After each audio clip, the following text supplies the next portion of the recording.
Hey everyone. Okay, so today we're going to be talking about the French conflicts in North America. Alright, so this spans from when the French first arrived in North America to set up their colonies to like the end of their main power and control in North America. So there's the keywords that we need to look at here. French. Okay, so we're talking about the French communities and colonies. Conflict. So conflict is a war, a battle, right? Some sort of competition that's going on in North America specifically. All right, so let's take a look. The first one that we're going to talk about, the first French conflict in North America that we're talking about are the Beaver Wars, plural. There's a whole bunch of little battles that happened, and all these battles together formed the Beaver Wars. All right, so when did the Beaver Wars happen? The Beaver Wars happened from 1609 to 1701, right? We can call this the 17th century because it spans the 1600s, okay? We call this the 17th century, 1609 to 1701. And here's just a little picture that kind of shows the daily life of Europeans during this time. We have a hunter, we have an indigenous person down here. Okay, they're building their houses and there's a boat delivering supplies. So, the 17th century. Alright, so who was involved in this battle, in these battles, in the Beaver Wars? Okay, there were two main groups, right? The French versus someone. So we have New France with their allies, the Anishinaabe, the Mi'kmaq, the Wendat, and sometimes they're called the Huron, and other Iroquois groups, okay? And their main opponent during the Beaver Wars were the Haudenosaunee, okay? The 5 nations that formed together, joined together to form the Haudenosaunee, whose allies were the Dutch and then later the English, okay? So where did this happen? The Beaver Wars happened in the Great Lakes region, okay? So we can see two maps here, alright? The map on the right shows us where the indigenous groups were, okay? So in the dark purple, we have the Haudenosaunee, okay?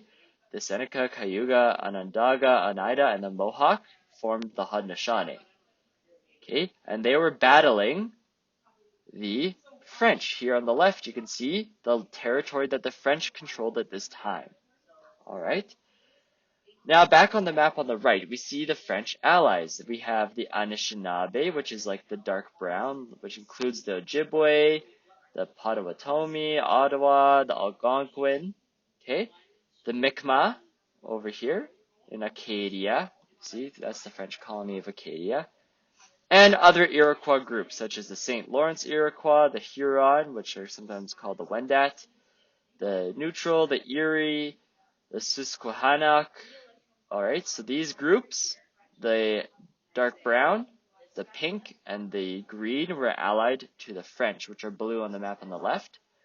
And the purple was the Haudenosaunee. They were allied to the Dutch, which are in orange on this map on the left.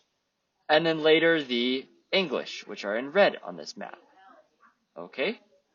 So those are the groups, and they're fighting in this region, the Great Lakes region. Okay, so all around here, where these territories overlap, you see where the French lands overlap, the Haudenosaunee lands here, there's conflict happening in this area, the Great Lakes region. Okay, so all of this area around the lakes. Alright, so what was going on during the Beaver Wars? We had the fur trade. That's why it's called the Beaver Wars. It's not a bunch of beavers fighting each other, right? It's wars being fought for control of the furs. So, at this time, the fur trade was heavily dependent on beaver pelts. That's like beaver fur. Beavers were nearly extinct in Western Europe due to overhunting. Okay, so the European hat makers and fashion and military resources, they had to get their furs from North America. Beaver pelts were highly valued among indigenous peoples because they were traded for advanced weapons, tools, beads, and other European goods. So the Europeans wanted the fur, because they needed it to create hats, boots, coats for fashion and for their armies, okay? And the indigenous peoples wanted to trade the furs away so that they could get tools, weapons, and other European things. In North America, the Haudenosaunee wanted to extend their territory in all directions and take over the fur trade, okay? So the Haudenosaunee, those 5 groups, right? That dark purple, they wanted to expand their territory in all directions to take control of the fur trade. Remember, the fur trade gave them access to weapons, tools, and other European goods. And the more furs you controlled, the more rich and powerful you were. So the Haudenosaunee wanted to extend their territory. Fur trading posts were mostly located in other indigenous nations' territories of the region at that time. So the Haudenosaunee had to invade those other nations to get control of their fur trade posts. Also, another reason that the Haudenosaunee wanted to expand and take over these other trading posts was because beavers were growing scarce in Haudenosaunee territory. That means they were running out. Okay, so the battles and the wars to gain monopolization, complete control of the fur trade became known as the Beaver Wars. And here we have a picture of a battle of the Long Sault, where there's indigenous people, probably the Haudenosaunee, that are attacking the French. And there's one guy, very dramatic, with a gunpowder keg. He's about to throw it into the crowd. So why was the Beaver Wars fought? Why were they fought? What are the causes? Okay. The first cause was competition. The Haudenosaunee wanted to extend their territory to access more beavers and monopolize the fur trade to trade for weapons and goods with their allies, the British and the Dutch. Economics. The French and the English both wanted to monopolize the fur trade for the benefit of their empire's economies. So because they wanted to have control of the fur trade, they wanted to keep the trading posts. And when you have the Haudenosaunee attacking them and trying to seize control from you, that causes conflict. And of course, the French and the English were at war. So they were in competition with each other too. All for their economies, for money. And the third main cause were alliances.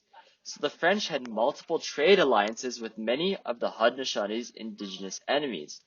So when the Haudenosaunee invaded these other people's territories, okay, the French came to back up their allies. So alliances were another big reason that the Beaver Wars happened. The Haudenosaunee would attack an indigenous nation like the Erie.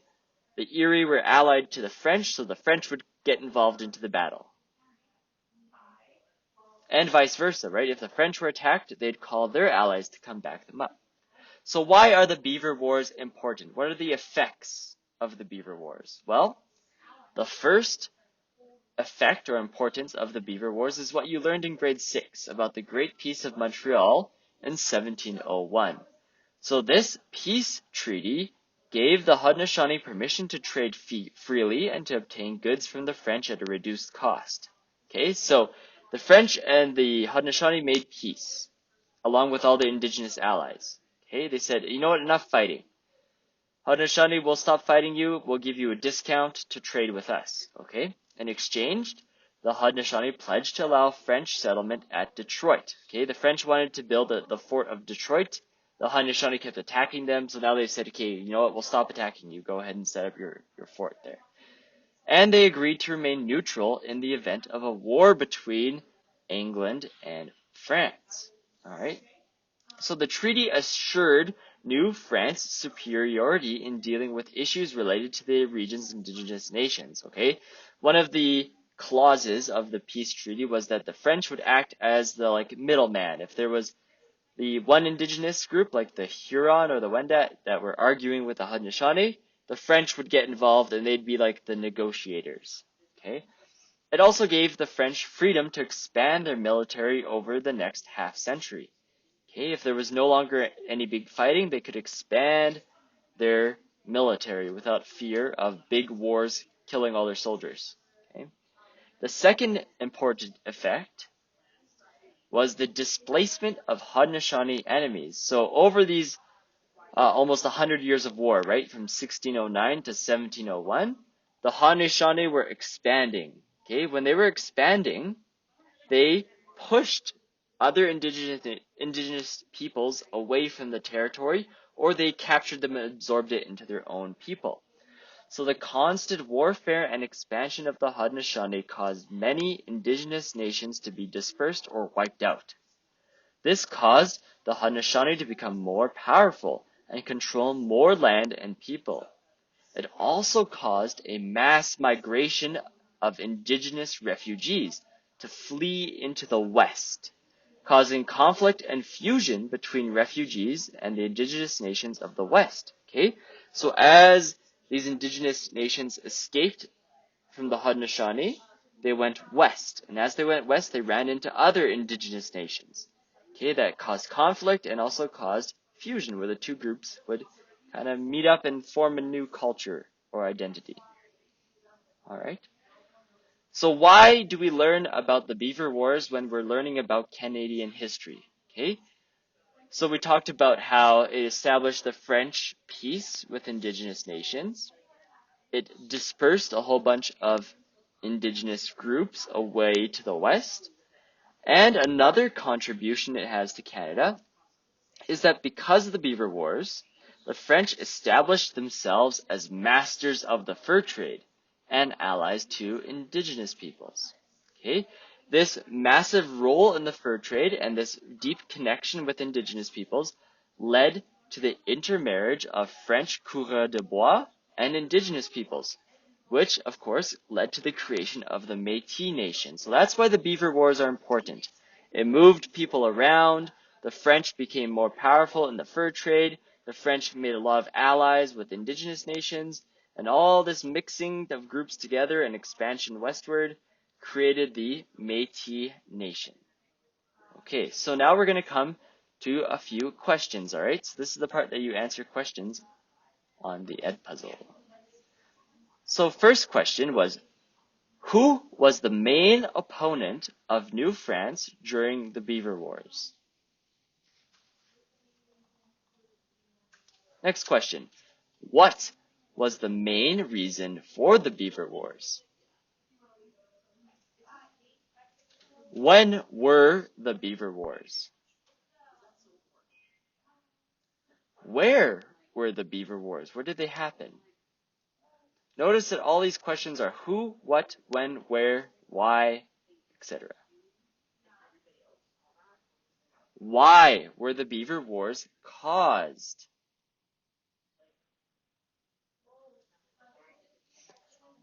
How were the Beaver Wars important? What were the important effects of the Beaver Wars?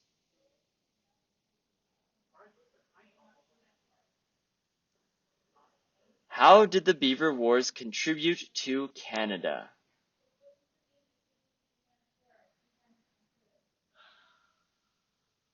Alright, so that's this first part of your lessons. The next lesson will be on Queen Anne's War. So I'll post that right away too.